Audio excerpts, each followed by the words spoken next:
Wish is just not good. Wish is not what this studio really wanted it to be. This grand celebration of 100 years of Disney. That's a huge freaking number, 100 years. That is worth celebrating, and yet this falls well short. It doesn't feel like a celebration. Well, far from that. For a studio that's known for its family films, a studio that's known to have its stories entice both the adults in the room and the kids in the room, this is not it. This is not that. A lot of people have said this, and I agree with this. This is the first Disney movie that's really just a kids movie. It's not a family movie. Just like a ton of these films released in 2023, it's disappointing. It's a good idea, but it just falls well short, and this is why. But before that, hi, my name's Jackson. We're going into all Wish spoilers here in this video, so if you haven't seen it yet or care about that stuff, go ahead, click away, watch the movie, come back. But if you've seen Wish or just don't really care, let's go dive into this thing. So the movie opens with this sorcerer guy named Magnifico. Yes, that is a name of the character in this movie. Just a kind of glimpse into this is a children's movie. So it opens with the sorcerer guy Magnifico founding a kingdom named Rosas with his wife Amaya.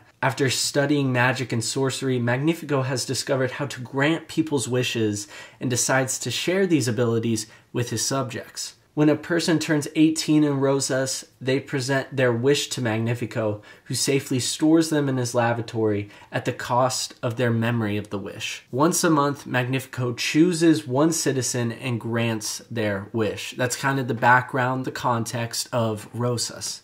We jump all the way to the present, where we meet stereotypical modern-day Disney, not technically a princess, Asha.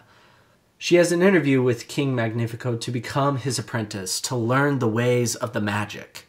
It so happens that the same day her interview is her grandfather's 100th birthday. I see what you did there, Disney.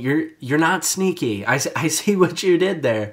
You all turning 100, the grandfather turning 100. You don't gotta be a genius to put those two together. I see you. I see you. She hopes that Magnifico will grant her grandfather's wish for hitting such a big milestone. She's thinking, I mean, you get to 100 years old, you kind of deserve to have your wish granted, right? At first, everything seems to be going well during the interview, and then for some reason, Magnifico's like, hey, you want to know the real truth about all the wishes? You want to know my dirty secrets about the wishes, even though I met you like 2 minutes ago? He then proceeds to show Asha that a lot of the wishes will remain ungranted and locked away in his lavatory, just like her grandfather's. Some of these wishes are too vague or may cause danger to Rosa, so he keeps them locked away and never gives them back. Aisha's got a little problem over this. She thinks that the wishes should be given back if they're not going to be granted, which... fair point. But they get into a little word fight about that, and Magnifico refuses to make her his apprentice or grant any of her family's wishes. Feeling hopeless and out of options, Asha makes a wish to the stars, and to her surprise, in a brilliant light display, the star comes down to her. Asha then, in a brilliant display of her creativity and imagination, names this star, Star. Once again signaling through the names that this is a children's film. Anyway, Star then goes around the forest showing off its magic by making animals talk like Asha's goat Valentino. Together with Star and Valentino, Asha sets out on a mission to steal back her grandfather's wish. Meanwhile, Magnifico saw the bright light that Star came down with, and for some reason comes to the conclusion that someone in the kingdom is using magic to threaten him. He is then informed that Asha and the Star were the culprits of the bright light. He then proceeds to use dark magic that, by the way, will forever corrupt him and take control of him in hopes of countering Star's magic. This seems a little bit of an overreaction for something like a star coming down to Earth. But hey, I'm no sorcerer, so maybe this does make sense. Maybe this is the logical conclusion to go to. Anyway, Asha successfully steals the wish and gives it to her grandfather, who is overjoyed when he remembers his wish and is inspired to chase his dream himself. Asha, with the help of her friends and Queen Amaya, seeks now to give the whole kingdom their wishes back. Their plan fails, though, with Magnifico outsmarting them, and he then absorbs Star's magic and the power of the wishes to make himself almost... With seemingly no way to defeat Magnifico, Asha urges the people of Rosas to make a wish. Their collective wishing is just way too much for Magnifico to handle, and he is defeated, trapped within a mirror forever. Ah, Disney, I see what you did again. I see you. Trapped in a mirror, he thinks to himself he looks very good. A lot of mirror references with Magnifico. I see what you did. I see what you're doing. You're not being sneaky. You've already made a Snow White reference. We'll get to that in a second. After all this, it's time for Star to go back up to the sky. But first, he gives Asha a cloak and a magic wand, and she promises to continue Star's work. Again, Disney, for the third time, I see what you're doing there. Magic wand, the cloak looking like that. I see you alluding to Fairy Godmother. I don't think this makes much sense, but I see you. Anyway, that's it. That's Wish. That's what happens. Done. The end. This movie has a lot of problems.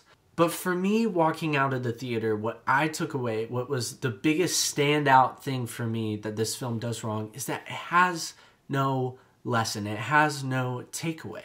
And I found that very odd for a Disney movie, and especially one that's trying to go back to its roots, that's trying to seem like a more classic Disney fairy tale film. To have no lesson, to have no takeaway is so strange to me. This film has no lesson. And I think it's a really missed opportunity with the ideas that they present with Wishes, and it's so strange. This is a film that has nothing to say and is just trying to bombard you with nostalgia for this anniversary. And I think it would have been so cool to show the meaning, the message behind the studio after its 100th years. Hey, 100 years of making movies, and this is what we have to say. This is what all of this points to. And it doesn't. It doesn't do that. It's so odd to me. Everything else I'm about to say feels so minor compared to that. Because if they get that right, I feel like this is a lot better movie. And yeah, I will say this. Even if they had a lesson, even if they had a message, I still don't think this film would be great. First off, I think the most glaring issue that people have pointed out is the animation. I like the idea of 2D and 3D kind of mixing together. It's a really cool concept, but I think it falls flat in execution. It's just not good. Sometimes it looks unfinished, AI generated. Just wasn't great. And I'm not going to blame the animators here because from what I can tell, there was some corporate executive tampering in this area and in a lot of departments of the film. So I'm not going to blame the animators, but this looks off. Something else that was off throughout the movie was the music. Something that Disney movies have become known for is their solid music. That, if nothing else, you're going to get a couple good songs out of this. The songs were not it in this movie. They weren't great. The songs felt overly pop heavy and felt really out of place in a musical setting. And some of the lines in this song, man, weren't good and felt really out of place in a story that's supposed to take place well before many other Disney movies. So the fact that we have lyrics like "Peep the Name" feels really out of place. In fact, let me read you some of the lines in these songs. "Peep the name," I've already mentioned. "Are you sure you're not the prob?" Short for problem. And "I let you live here for free and don't even charge you rent." This thing's not even slang. It just repeats itself twice, which I thought was worth pointing out. And I was kind of excited for the music in this movie due to the fact that they were finally bringing back a villain song. And then it just didn't feel like a villain song at all. Way too poppy, way too happy, up-tempo. Has nothing to do really with his villainy until the very end, and by that point you've already been lost. You're like, this isn't the villain song I was wanting. I will say though, even though it's not a good villain song, the chorus is still catchy, and I don't like that. I don't like that I like the chorus for this. Darn you, Disney! But yeah, song's just not in this movie.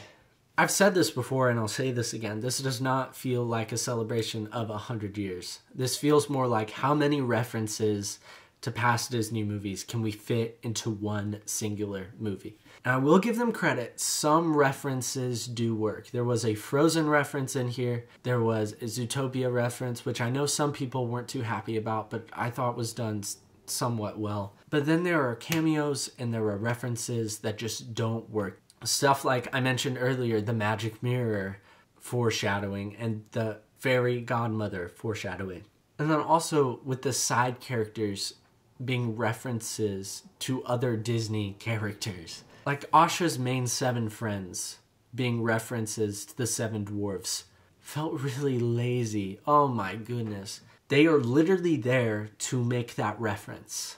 That's it. That's the only reason they're there, is to be a Seven Dwarfs reference. You're really going to force 7 characters into the script, 7 characters into the plot of this movie, even though you don't already flesh out the main 3 enough. You're going to force 7 more characters into this movie just for a reference? Are you kidding me? Also, Star. What are Star's powers? Obviously, it can grant wishes in some capacity, but yet it never feels like a wishing star, so also you're just kind of like, what is it doing? Magic is so vague within this movie. You never really get a sense of what's what. You never get a sense of the rules of magic, consequences, all that stuff. It's just this really broad, vague device that this film uses to advance the plot, to get the story to where it wants it to go. And I realize that this movie is not geared towards people like me that like to analyze everything, but still, I'm like, what is magic in this movie? It makes no sense. And lastly, that brings me to Magnifico. Magnifico had the potential to be a really cool Disney villain. His reasoning was not too far off the mark. He really wants to protect Rosas. He has a cool power set, at least I think so. We don't really get to see the full extent of that, but he's a sorcerer. You know, you got a lot of cool potential with that. Look at Jafar. Like, he did really cool things as a sorcerer. And Magnifico was a nice throwback to older Disney villains that were kind of just evil for selfish reasons. Wasn't some twist villain or have a lot of justifiable reasons that, hey, maybe they're not too bad. But Disney tries to have their cake and eat it too in that area, because they give him a compelling reason to do what he's doing, which is to protect the people of Rosas, because his family was murdered in some battle or something, and he doesn't want that to happen to anyone else. And then they completely ditch that idea, they completely ditch that motivation after 1/3 of the movie. It's like, where did that motivation go? And then instantly his motivation becomes a lust for power. It's just a weird switcheroo all of a sudden. And just like that sudden switch, he suddenly becomes corrupted by this book. So really, it doesn't even feel like he's really the villain of the movie. It's this dark magic that he's possessed by. It's just, this character had so much potential to be a compelling villain or be that true throwback to older Disney villains, but he never reaches the mark, which is really disappointing. But I think Chris Pine does a great job voice acting Magnifico. Look, this movie isn't full of just terrible things. It's got some pretty good qualities to it itself. I thought the plot was very simple and basic and kind of back to Disney's old fairy tale roots. I really appreciated that. It wasn't generational trauma or sins that we've been seeing from the past like 5 Disney movies or something. This is a tried and true Disney fairy tale, and I appreciated that. I also thought the idea, the concept of kind of explaining the wishing star was a really cool idea. Executed well? Not really, but the idea of the movie I think is really good. I know a lot of people didn't like the goat Valentino, and I think a couple lines show that that is completely justified. My butt found it. What do you mean you found it with your butt? Who wrote that line? I want to see the pitch for that whole sequence right there. Besides the like cringy dialogue, it was a fine talking animal companion. Had a couple funny moments. But again, it's characters like him that really showed that this is a kid's movie, not a family movie, not an all ages movie. Wish is a really cool concept for the 100th celebration of Disney Studios, but falls well flat in execution. It doesn't have a lesson to teach its audience, is clearly more geared towards kids than it is the family setting that most Disney movies are geared towards, and fails to flesh out and explain its world and characters in a way that just doesn't really make us care about anyone in this movie. But that's what I thought about Wish. Let me know down in the comment section below what movie you wish I would review next. But as always, I appreciate you guys stopping by. Hope you have a fantastic day. Love you guys, and until next time, peace out, bro skillets.